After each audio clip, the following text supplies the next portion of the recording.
నా ఉద్దేశంలో Sekhar Kammula's leader movie is the greatest Telugu political drama movie ever.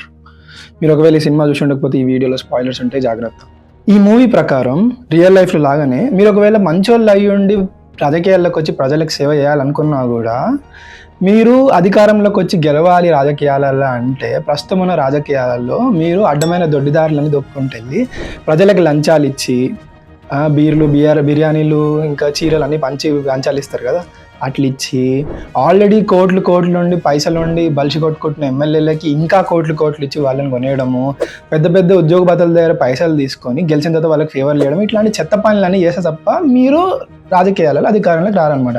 But remember, మీరు మంచివాళ్ళు, గెలిచిన తర్వాత మంచి చేద్దాం అనుకుంటారు. కానీ ఏంటంటే మీకు మద్దతు ఇచ్చే ఎమ్మెల్యేలు ఎవరైతే ఉంటారో వాళ్ళు మీరు గెలిచిన తర్వాత ఎంత కుయ్యో మొర్రో నాకు మంచి చేయాలని ప్రజలకు అని చెప్పి అనుకున్నా కూడా వాళ్ళు మిమ్మల్ని చేయనియరు. ఎందుకంటే చేస్తే వాళ్ళకి మంచి జరగదు కదా.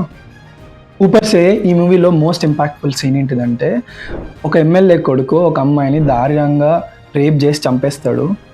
అయినా కూడా ఆ ఎమ్మెల్యే కొడుకుని కాపాడాల్సి వస్తుంది. ఎందుకంటే కాపాడకపోతే ఎమ్మెల్యే మద్దతు వాపసు తీసుకుంటాడు, వాడి చుట్టుపక్కల ఉన్న వాళ్ళు మద్దతు వాపసు తీసుకుంటారు, అధికారం పడిపోతుంది. ఈ మూవీ ప్రకారం నా ఉద్దేశంలో ఆ మూవీ చెప్తున్న లెసన్ ఏంటిదంటే, మీరు నిజంగానే మంచి చేయాలి అనుకుంటే అడ్డమైన దొడ్డిదారులన్నీ దాటుకొని ఆ దారిలో వెళ్ళి ఒకవేళ మీరు అధికారంలోకి వచ్చినా కూడా వాళ్ళు మిమ్మల్ని మంచి చేయనియరు. ఈ మూవీ ప్రకారం మీరు నిజంగానే మంచి చేయాలంటే మంచి దారిలోనే వెళ్ళి అధికారంలోకి రావాలి. Isn't that the most beautiful lesson ever? మీరు ఒకవేళ నిజంగానే ఒక ఆస్పైరింగ్ పాలిటీషియన్ అయితే this is actually one of the most important movies that you have to see. ఎందుకంటే నిజంగానే మీరు మనస్ఫూర్తిగా మంచి చేయాలనుకుంటే మంచి దారిలోనే వెళ్ళండి, గెలవకపోయినా పర్లేదు. ఇప్పుడు మీరు చేసే మంచి పని, మంచి దారిలో వెళ్ళి చేసే పాలిటిక్స్ ఏదైతే ఉంటుందో ఇంకో 2-3 జనరేషన్స్ తర్వాత దానికి మొమెంటం బిల్డ్ అయ్యి వాళ్ళు పవర్లోకి వచ్చే ఛాన్స్ ఉంటుంది. అవును కదా.